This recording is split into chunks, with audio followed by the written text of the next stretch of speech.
Welcome back, my fellow patriots, to the Save Our Republic Daily Video series. We are moving into the 22nd Amendment. This is an amendment which has had an enormous impact in our lives once it was adopted. And actually, the idea of the amendment was incredibly important throughout almost all of American history, but not all. So, what is it about? Well, you might remember that George Washington was our first president, and when he was unanimously elected to great acclaim, most people thought that he would serve until his death.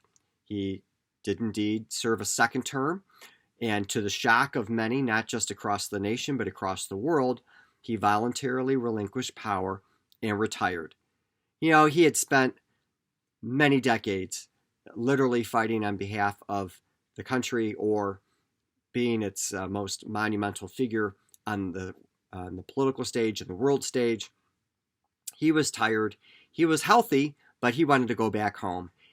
He also wanted to prove to the country that they need not have someone that would be serving as a president for life, but instead that the republic was vitally important, and he expected that people would voluntarily relinquish power and return to civilian life. And he thought that was a tremendous message.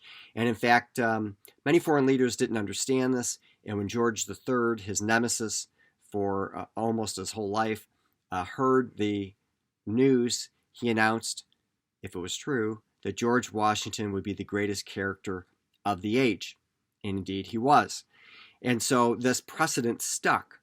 Adams, the vice president who became the second president, he was defeated at the polls, and that was seen as the revolution of 1800 because now there was a transition between political parties, and that was also pretty much unprecedented in the modern age. And then Jefferson was elected for 2 terms, and he followed Washington's precedent, and he stepped down. And then Madison was elected for 2 terms, and although he likely could have won, like Jefferson, he chose not to, for a 3rd term, and stepped down and retired. And this pattern continued all the way until Franklin Delano Roosevelt. And Roosevelt, of course, was guiding the country through the Depression and then war. And so he decided that the country needed him, and he ran for a 3rd term. And then he ran for a 4th term, and he died very quickly after his election in his 4th term. And therefore, that idea of there's no person bigger than the country and we can find capable leaders was held up to until FDR, and then resumed after FDR.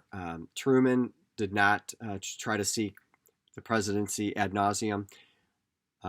Eisenhower also stepped down after 2 very successful and popular terms.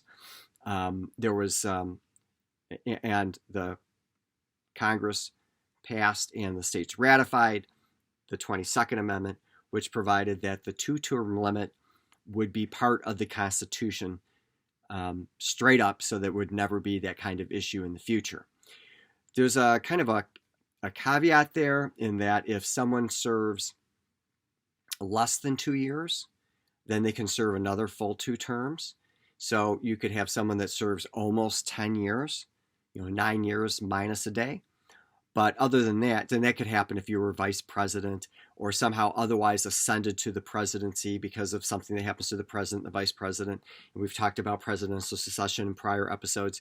If you happen to be one of those people that becomes president because of the death or resignation or disability of prior presidents that were then in office, then you get kind of an extra bonus if the circumstances are, but you can't serve more than 10 years. So it's very, very limiting in how long someone can run or be president. It's not something like you can run for 2 terms, take a term off, and then run again. And we've kind of seen that in some other countries to get around term limits. Vladimir Putin did that, kind of had his right-hand man running the country while Putin was supposedly taking a break. That does not happen in America. So there is a firm 2-term limit plus a day less than 2 years. And that's very important to preserving our freedoms and liberties. It stops a man on the white horse, so to speak, a cult of personality from taking over, and then, as the old adage is, power corrupts, absolute power corrupts absolutely. If there was someone that seemed to be in power for a generation, for decades, there's usually a lot of corruption, a lot of complacency, and that just gets wiped out in the American system. We don't have to worry about that. There's no nobility here. There's no royalty. There's no inherited king, and no one can stay in for life. Just that the time limit is absolutely fixed to preserve the social compact, preserve our unalienable rights, preserve limited government, the rule of law, all that. Until next time, don't forget about America's Survival Guide at americasurvivalguide.com. Patriot Week at patriotweek.org, and Patriot Lessons, American History and Civics podcast. God bless you, and God bless America.